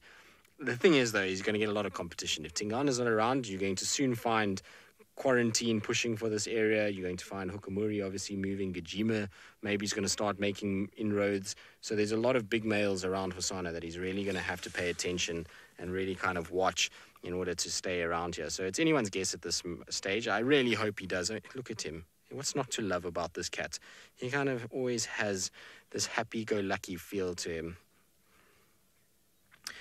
Ben, who's 9 years old, Ben, well, you ask probably one of the better questions. You want to know, where is Shadow? Ben, I would love to know myself. I have no idea where Shadow is at the moment, and it's something that is definitely a question that many are asking. I know there's been some photos put up recently on various social media platforms of Shadow. I just don't know how current those are. It often happens that guides will take photos, and they will then, have a situation where they only posted a few weeks later. But we have no idea. I haven't heard of an update of Shadow. I have asked, and everyone that I've asked says no, they don't know where she is. I know that there was a sighting a few weeks ago somewhere on Little Gowrie, but since then there's been very little that I've heard. And like I say, I've asked a number of guides as to what's going on. Right, Hosana, are you going to be up? How cool will this be? If he goes up on this ledge and lies down and look at us, it's going to be just so spectacular. But for now, he's a bit undecided. He's kind of just looking around. I think it's because the adult Egyptian goose just came flying over. But how sort of African is that? Blue sky in the background, a bit of green grass, and a beautiful rosetted cat in the foreground. It's as good as it really gets, if you ask me. It's certainly a wonderful end to the week, and as good as I could have asked for. Now, there's some elephants coming as well that are going to disturb Hosana. They're just on our left-hand side, and they're slowly filtering through the bush. Look, they're not far away from where he is at all. They're coming out this way. Maybe that's why he got up and moved. You see, he's slinking now. And look at that. How cool is that? We're eye level with Hosana. He is right here. It's almost like a Ronald the Rover shot of Hosana, except it's from the car. That is so cool. Hello, boy. Oh, look at that. And the light is so perfect on him as well. You can see he's giving way to the elephants rather sharply. I think he's worked out, I'm not going to be able to stay where these elephants are about to walk, and so he's going to walk behind us. Now I'm going to have to reposition because we are obviously can't go forward at all because he walked right past us. So while I kind of try and follow Hosana, there's a big eroded section there. I'm going to try and get out of this little eroded section and not get Jigger stuck. And so while I do that, I'm going to send you back across to Ralph and a cub that's eating a toadstool. Look at this, everyone. This little cub, he's found himself a toadstool, and he thinks he's got himself a prize, and everyone else is trying to get it from him. But, well, it's making him cough and sneeze, and I don't think that's really what you want to be doing, buddy, because, yeah, that might make you a little bit sick. But it is quite amusing to watch, because every now and then he picks it up and there's this big cloud of dust, and it's actually the spores of the toadstool that is coming out of it. And now they're all trying to get it away from him, and just because of that, now he's protecting it. You can see all that spores around his face, full of the brown dust almost that the toadstools emit. Now they're all coming to have a look. Quite silly, really, because that wouldn't be very comfortable. As youngsters do, well, sometimes you don't really explain things, do you? It's just all in the name of fun. And that's the way they learn sometimes. I don't know if he'll be going after a toadstool in a hurry after this. It's giving him quite the coughs and splutters. Jack, you're wondering if toadstools are poisonous? They're not particularly poisonous per se, but it could give him a little bit of a cough and a sneeze, and so it's not like it's going to poison him. It's just going to probably irritate his nose and maybe his lungs, so he might actually stay coughy for quite a while after this. And you can see he's not quite happy now, but he's still protecting it. But he's got all that dust. It's almost like getting ash up your nose and inhaling it. H. Macy, you want to know what a toadstool is exactly? It's in the fungus family, and so that dust that is coming out, and when I say fungus, I mean mushrooms. You get the toadstools and the normal mushrooms, and you also get all sorts of different kinds. But this one has got like a chamber on the inside, and then all that spores and that powder that's coming out is actually like eggs. That's the way that they reproduce. So that is millions of tiny little eggs that every time when he puts his mouth around it and squashes it, well, it blows out all those spores. And so that's how they disperse and reproduce in the right conditions. But, well, now you can see he's got a bit of a cough now because he's inhaled it. So I don't think it will be very comfortable. I don't think it will be very dangerous for him. As I say, it's just very uncomfortable, and it could last for a couple of days, maybe giving him a bit of a cough. So it's not the end of the world that he's doing that, but it is quite comical. And look at them, they're all grabbing something and then chasing each other, tackling each other. And Megs, who is from FC, is actually in the back of the vehicle with us. She's also on her last drive, so she thought she'd come out with us. She just commented that it's very clear that the little youngsters, when they tackle each other, they go for the rump, and it's almost like they're practicing, like going for a zebra, going for a buffalo. It's almost exactly the same as when they would hunt. So that's what I'm saying. This play, you see, going for the rump. It's that playtime is very important for that specific reason. They get those skills that later, when they're adults, they're going to need for survival. But here, all down to play, and I think this one needs to learn a lesson that toadstools are not to be eaten. But as gregarious animals are, if you give one dog a bone, or you can give him anything. I've got 2 dogs at home, and if I want them to eat a tablet or to eat something that they wouldn't normally eat, I show it to the other one, and the other one will then immediately eat it, just because he doesn't want that one to eat it. Now, this is all fun and games, but we're going to stay here. In the meantime, I'm going to send you on down south to South Africa again with something very spectacular.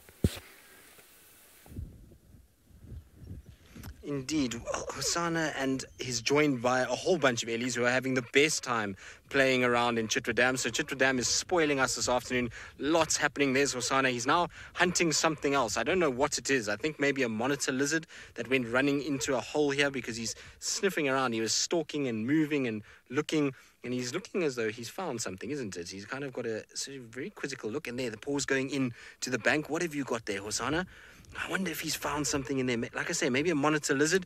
We know he's hunted monitor lizards before, so maybe that's what he's after. But it's in the eroded sections, and he can't actually get himself into that area. What are you up to, boy? Look at the tail. You see the tail's now starting to twitch. He is such a funny cat. What are you doing? Now he's got... If he can get hold of it, he'll definitely try and drag it out, whatever it is. I surmise it's a monitor lizard. That's what I think it might be. But look at that light on him as well. Absolutely spectacular. And the best part about this is, like I say, it's him. It's him plus, I don't even know how many elephants that are spread all around. Paula, you say he's all about the small snacks today. Indeed, he's kind of given up on the big things. He had a nice... He's... So Fiam says he's got the munchies. Well, Fiam... Maybe he's got the munchies, but he's given up on the big things. He's had a big impala during the week, so now it's just to top everything up. I think it's kind of going in the eroded sections. That's why he's moving around, trying to figure out a way. How can I get to this lizard? I'm sure it's a lizard. It can't be anything else fitting inside there. I suppose there could be baby birds that have run into those eroded sections, but I know there's a monitor lizard that spends time very close to this part of the dam wall. Now he's kind of stalking along. I feel sorry for any bird today, because if you're a bird, you're going to about to have a very bad day with Osana around. What is he doing? He's figured out something is inside there. He's a curious cat. Now, I don't know if you can hear in the background, there are elephants absolutely trumpeting with delight because they're having the best time. All those young bulls pushing each other around. How cool is that? So it's not only a leopard that is busy stalking around, there's bull elephants playing. There's another whole herd of elephants off to our left-hand side and behind us. So there's another herd that's over there. Like I say, Chitwa Dam is absolutely on fire. There's hippos, there's beautiful blue sky, a bit of a breeze. It is just the perfect place to spend some time. Our bad luck seems to be changing, Vildy. We seem to be doing just fine this afternoon. And I think the Ellies are still busy playing about. You can see they're chasing one another. The thing about Ellie swimming is that they have the best fun ever.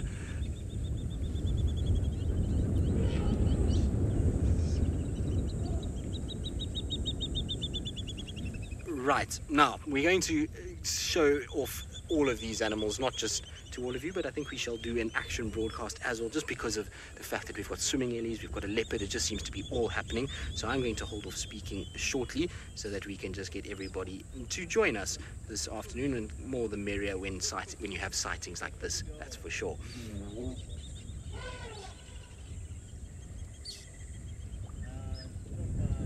Well, a very warm welcome to all of you that have just joined us for this live action broadcast. As you can see, it is a warm day in sunny South Africa and the Ellies are at play. They are having the best time in the water. They are playing, they are pushing each other around, and it's because of how warm it is. It's always good for elephants to try and get into these areas.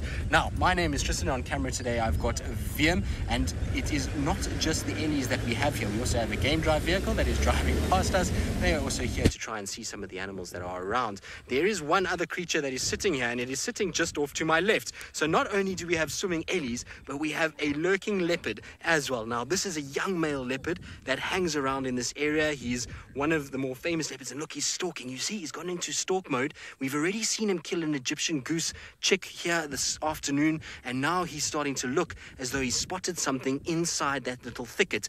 And I wonder what he's seen. Now, maybe it's another baby bird, maybe it's a monitor lizard, but you can see the tail is indicating that he's certainly spotted something and that he's interested in looking what's inside of that bush. So he's kind of having a little good look around and just wondering what's going on. He's a very quizzical cat. He often likes to move around and kind of go after smaller things, and so it's an absolute treat to be able to follow him. Now, I also forgot to mention that you can ask lots and lots of questions, so just remember to post your questions or comments in the section below and you'll be able to get through any, and we'll try and answer as many as possible. But how amazing is this? So we don't only have, like I say, the leopard, but the elephants are all around us. There's hippos, there's lots of birds flying around. It's a magical scene to be in, and it's a perfect place to spend an afternoon, and especially when it's warm. This is what happens, is a lot of the animals come down to water in order to just quench their thirst, as well as just to be able to kind of have a bit of fun, as you can see by these Ellies who are still having the best time. There's also now a giraffe that's just joined the scene as well. Now, Madison, you say so much action. Well, it seems like it. It seems as though animals are literally just popping out of everywhere. So there's a big bull giraffe that's come onto the scene, whole big herd of elephants that are in the corner here. So please excuse the aerial. That's from the back of the car, and that's how we are able to get all of your questions. But this is a nice herd that is starting to make their way across, and hopefully it's going to be a situation where they're going to join up with these other swimming elephants, and we're going to see everybody all kind of together. Those two young bulls are not quite yet ready to leave the swimming pool just yet. Well, in fact, there's actually 3 of them there, maybe 4 of them. There is the 4th one is popping its head up, and you'll find the young males are always like this. They love to play in these areas. They love to kind of go into the water and be quite boisterous and push each other around, and it's much like teenage kids at a swimming pool. You let them loose when it's a hot day and everybody goes a little crazy, and so the Ellies just have an absolute whale of a time. Of course, it upsets the hippos a little bit. Ramit, you say it looks like a family day spa. It is very much like a family day spa, isn't it? There's kind of a bit of action all over the place. There's a big herd of elephants together. There's, the Ellies in the water kind of going after each other. There's the hippos also enjoying the spa day as well. So there's a bit of everything happening. Now, our leopard is still sitting there. He's not really started stalking too intently. I think he spotted something and it probably slinked off. Bill, you're wondering who this leopard's mother is? Well, this leopard's mother has probably had one of the most famous female leopards of all, and her name was Karula. Look, you see how he's leopard crawling along the bank? I wonder what he's after.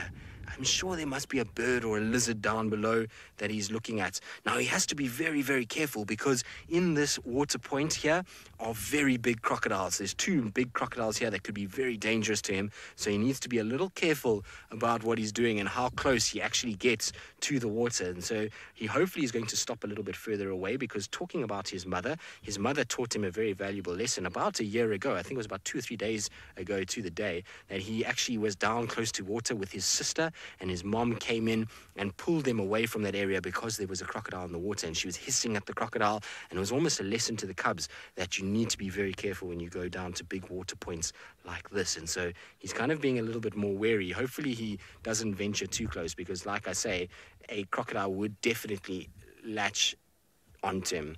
Now, Bianca, you're wondering why all the animals are so close together. Well, there's 2 reasons for it.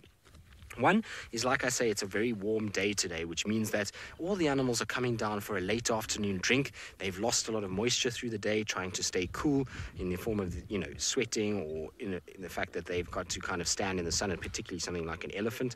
And so that attracts them to water. The second thing that we have is that on this big open clearing off to the left-hand side, you see a number of big trees. Hippos are busy talking as well. So those number of big trees at the moment are all fruiting. Now, the fruit on those trees, it's called a marula tree. Those fruits are very nutritious and very tasty, and that attracts a lot of the elephants. You'll find that giraffe don't normally feed on them, but every now and then will, and a number of other antelope species will also eat them. What that then means is that there's a lot of prey for something like a leopard, and that's why the leopard then comes in as well. And so that's why everybody's close together.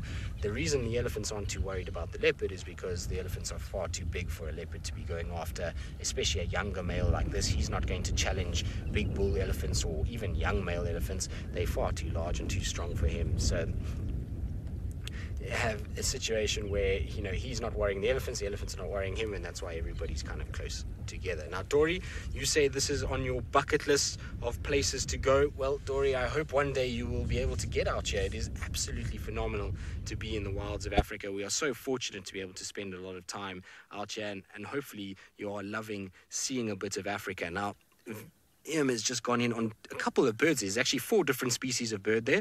So we have the big one with its wings open, called an open-billed stork, that is opening its wings out to try and just get a bit cooler, much like a cat would pant or a dog would pant. So that open bill is opening its wings just to catch the breeze. Now, behind it to the right is a common greenshank, which is bobbing along. And then in front of the common greenshank is a 3-banded plover, which is the one sort of running a little bit more to the right now. And then all the birds sitting down are white-faced whistling ducks. So they're also around, and they make the most beautiful whistling call when they all kind of fly up into the air. So nice to have lots of different bird species.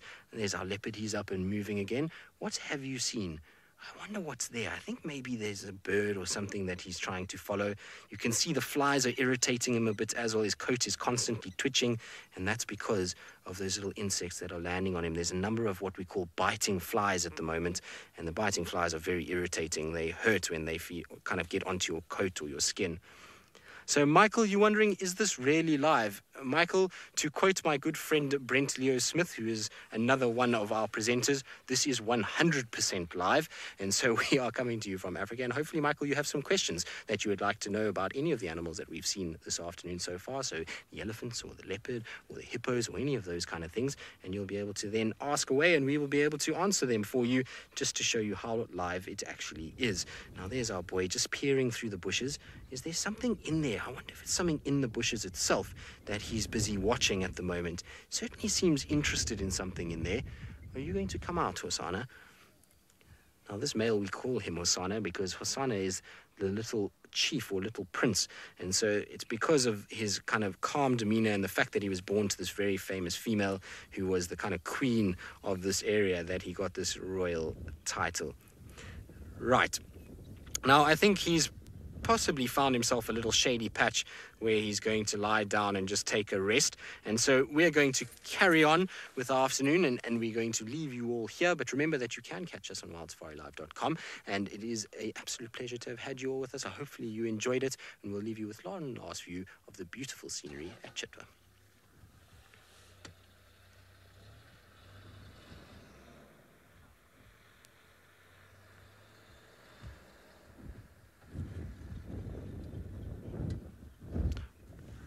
Right, now we're going to carry on with Hosanna. He's still sitting around, taking it easy. I think he's found himself a little shade. And so while we wait for him to come out, let's send you back across to James Henry, who I think is looking at a plant. I didn't hear Kirsty very well, but either way, you know James on Bushwalk. It will always be entertaining and interesting. Well, I'll do my best.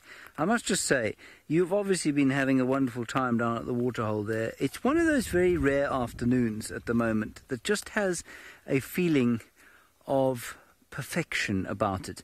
Now, many afternoons out here are really astounding, but there's just a feeling about this afternoon that is quite, it makes me feel quite emotional, really. I'm not going to cry, don't worry, but there's a perfect little breeze blowing, there's temperature's gorgeous, the light is lovely. You've been watching a leopard, watching elephants, and I mean, it's just gorgeous. And here we have the same plant I came to the other day, a beautiful smelling Ozaroa, and I thought I'd come and just see what else was living on it.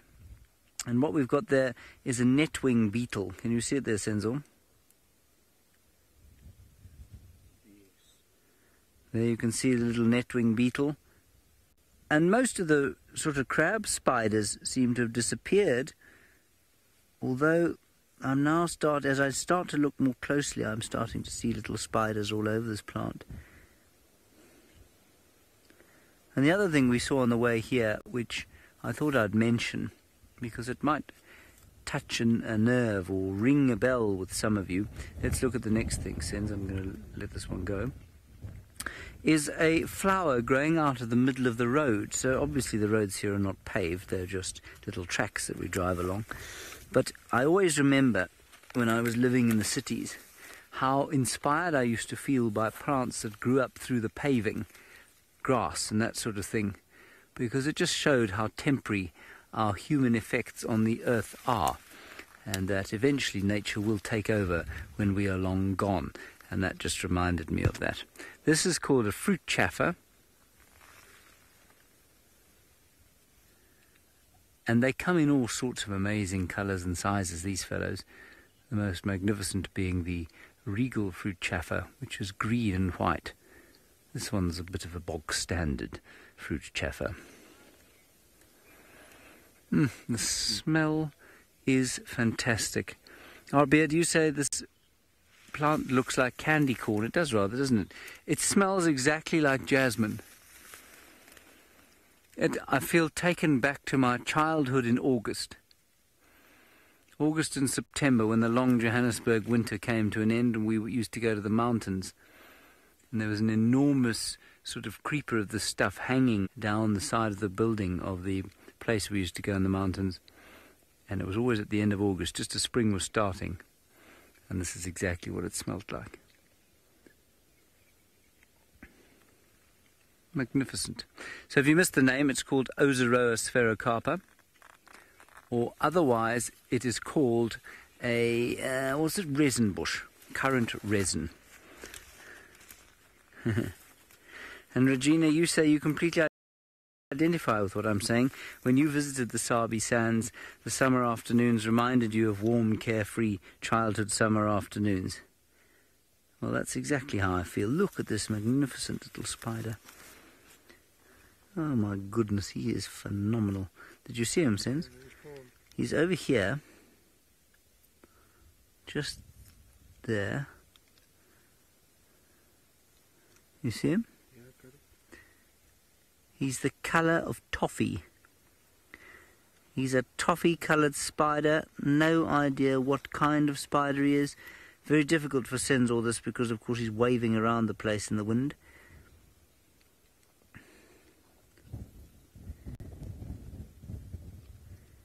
So we'll call him the toffee spider. Oh, fantastic. I'm going to keep checking this bush over the next little while. Now, I believe that Ralph's lion cubs have been eating mushrooms and toadstools, which is an unusual thing for lions to eat. One assumes that they would be able to taste if they were toxic. Let's go and find out from Ralph now. Thanks, James. And, well, everyone, I just want to do a couple of little comparisons here, because we see these little cubs now all starting to drink as they would do every day. Lion cubs need to drink every day from their mom. Their milk is not as protein rich as, for instance, hyena milk is, because hyenas would be able to leave their cubs for up to 3 days in between drinks because of their very rich protein milk.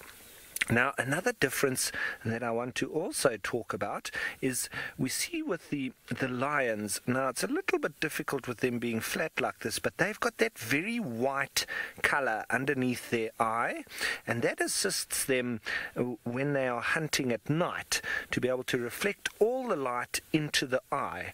And if we look at cheetah, they've got that very predominant tear mark, which is black, and that's a very good indication that they're a daytime hunter. Why? They don't have that whiteness under the eye to reflect light into the eye. Instead, they've got black, which absorbs light because they hunt during the day, avoiding hyenas and lions. So very interesting to note the differences between them. And it's fascinating. And it's all survival strategies for different times of the day when they hunt. And obviously with lions, though, they wouldn't be needing to return every day, so they only leave their cubs for quite a short space of time, but they'll also leave them alone, which is quite dangerous because you could have hyenas or leopards or anything else coming through and killing those little cubs. Now, a hyena don't do the same as that. They will always leave a babysitter at the den site, and so it's just very interesting to look at the different tactics for survival between the three.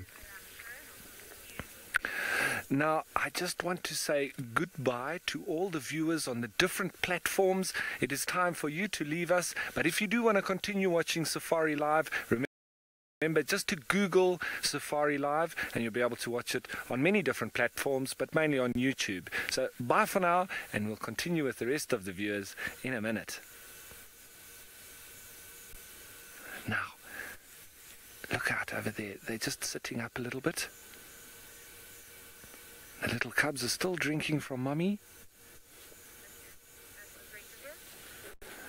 And there's a bit of a yawn. Oh, and they're doing what lions do best. A little bit of a tail flick. This is often how we find lions, especially in the heat of the day. It's anyone's guess what these adults have been doing during the course of today. It has been rather cool, so there's every opportunity or possibility that they've been out hunting. It doesn't seem like they've got fat bellies, so if they were out hunting, they were probably unsuccessful. And so, everyone, we still are totally enthralled by these little cubs, so we're going to stay here. And while we do that, let's head you on down south to James, who's got another very interesting arthropod. I have got an interesting arthropod, and it's one that I have actually yet to find on my own. It is a flower mantid, this one found by Senzo on the same beautiful Ozaroa that I was showing you a little bit earlier. Now she's just a little bit nervous, of course, because I've picked her off her flower. But is she not the most perfectly formed little creature? Her little antenna buzzing in the wind, trying desperately to pick up scent or sign of what I want and why I'm attacked her. And last year, I remember around about this time last year, of course, we were doing our 7-week series, and we found a mantis, and I sang her a song, but I don't remember how it went, actually. It was called Matilda the Mantis.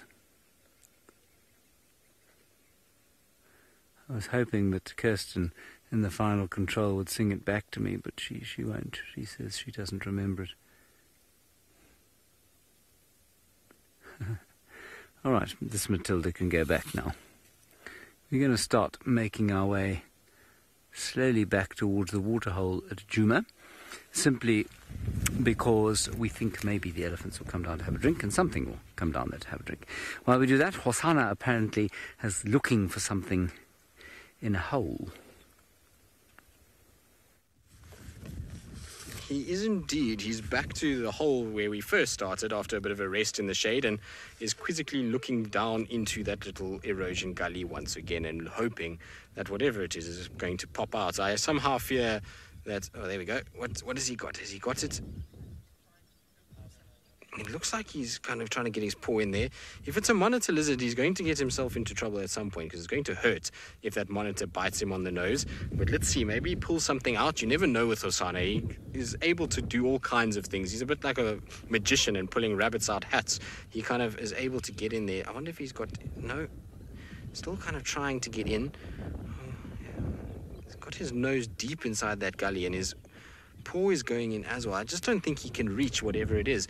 I would love to be able to be on the other side to see. This is where we need Ronald to be able to drive Ronald up into that area, although I think it's a bit steep for Ronald. Ronald might end up in the drink if we drove it there, but it would have been interesting just to see what's going on inside that hole and how deep it actually is. Is there a monitor lizard hiding in there? Is there some sort of other animal that potentially is in this section? Hello, boy. Is the sun very bright? Looks like he needs a pair of sunglasses while he's doing this hunt because you can see the line of sun is just above his eye level. But how beautiful is this cat? He is looking so good, considering all that he's gone through over the last year. To be where he is and to look the way he does is absolutely phenomenal. He really is starting to look like a big boy. Tiny, you're wondering if it could be a mongoose? I suppose it could be, but it would... Yeah, it's a strange place for mongoose to be. Mongoose generally don't hide in these areas. Are you going to come say hello, Hosana? He's kind of walking right up to the side of the car. He's literally actually quite close to our tyre at the moment. But I don't think it's a mongoose. We would find that if it was a mongoose, mongoose probably would have scattered and there would have been more than one of them. Mongoose also don't typically spend much time close to water like this, especially a big water source and out in the open because of the number of predators. So you'll have things like... Well, there's the side of the car. Are you going to sleep there, Hosana? Is that where you've decided you want to make friends with Jigger? Yes. So we're going to lie down right next to us, which is, of course, what Hosana loves to do. So there we go. He's making friends with Jigger, and that's as close as you could possibly be. We're so close, in fact, that we can get full kind of frame shots of his eyes and the spots on top of his head. So there we go. If we ever get a shot of his head again or his neck, those are the spots on Hosana's neck. Isn't that ridiculous? How cool is this?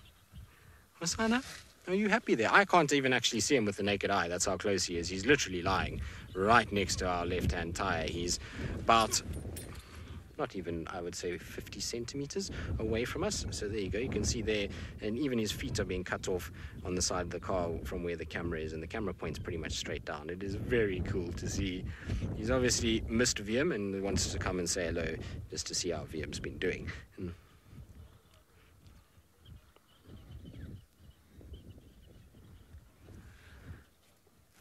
Nikki, I think I got the gist of your question. You're wondering, are there any more male leopards that we're not seeing on drive? Is that what the question was, Kirst?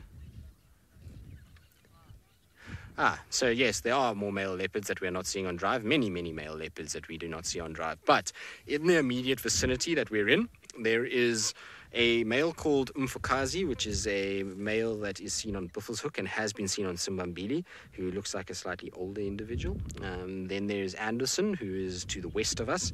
There somewhere should be Shivambalana, Mishu, and Induna to the east, which would be all Karula's lineage and brothers to Hosana, but there haven't really been too many updates on those three for quite some time.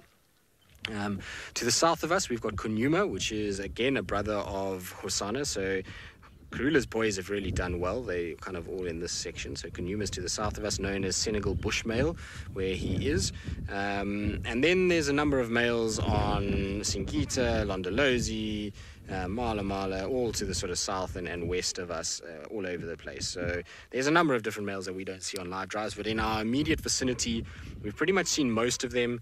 And the only one that I don't think we've ever had on camera out of all those ones that I've just mentioned is Mfukazi. That's, I think, the only one that we haven't seen. The rest of them we would have seen on camera at some point, most of them when they were much younger, but it's amazing the success that Karula's had and how her male offspring have spread into this whole section and really taken over this northern section of the Sabi Sands. I mean, like I say, the most southern one of her lineage is Kunyuma, who's on Mala and down on the Sand River and is really doing really well down there. He's produced a lot of cubs already from what I gather and is kind of taken over a nice portion of territory.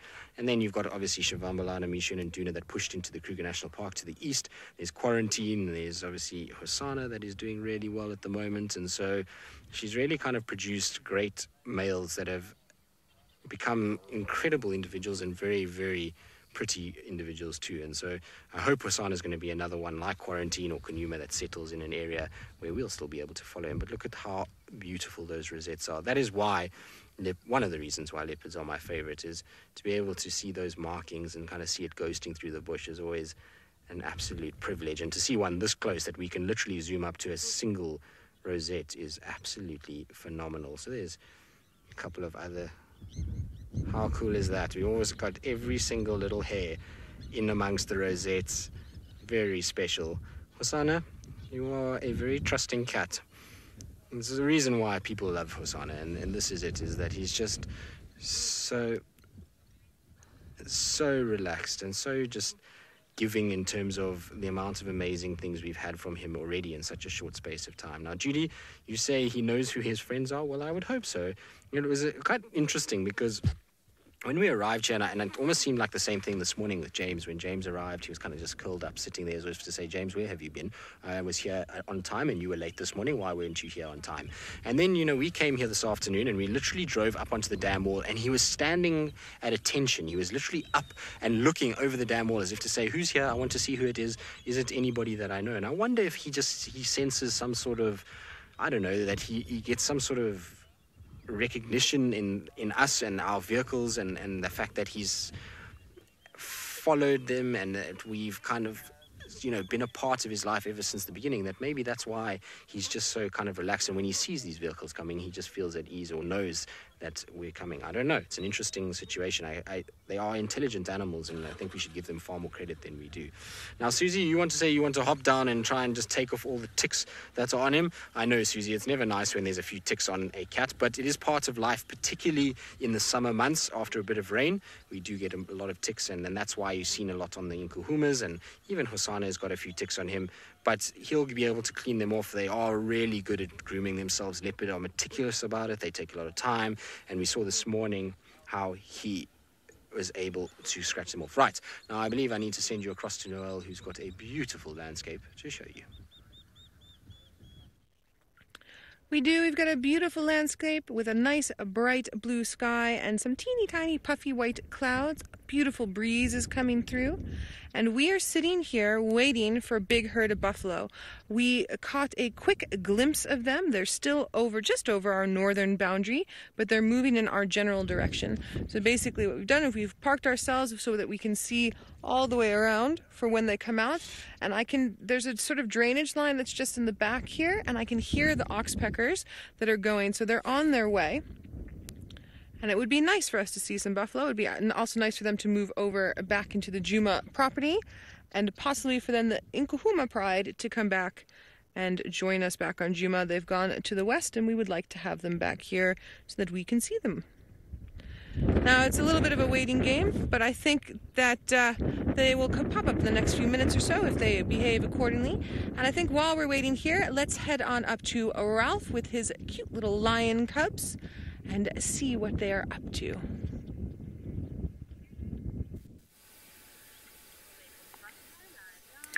Look at this, everyone. It's still, we haven't gone anywhere because this is just too precious to leave. And, well, they're giving me a lovely send-off, just like Noel had a lovely sighting this morning with those leopards and the kills, and that was absolutely phenomenal. Well, this is why I guide, why I do what I do, because of these special moments. Spending time on our own now. Everybody else has had to go back for the curfew, and we are the only ones allowed out at this time. So very special for me, and very special that we have you with us watching these little lions, nobody else with us. It is fantastic. Still playing their games and always up to no good, grabbing a stick and then tackling each other, doing the little rabbit kicks. And you often see them going for the neck as well. So it's all that little training that they're getting the skills for later in life. And nice to see their little pads as well, all fresh. Wrestling match going on here.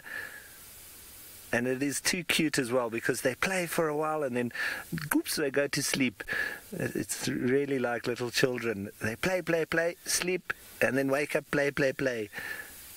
And every little piece of grass or a stick is the new toy. Really enjoying life. And it's great to see that, I mean, at this age, they're not worried about survival. That's all left to the adults to worry about. And they're curious about us as well. Keep on coming closer. Now, thanks for all your comments, everybody, because in the oohs and the ahs, I totally agree. It is so wonderful. Look at that. They're always looking at each other, trying to stalk up on the other one. There we go.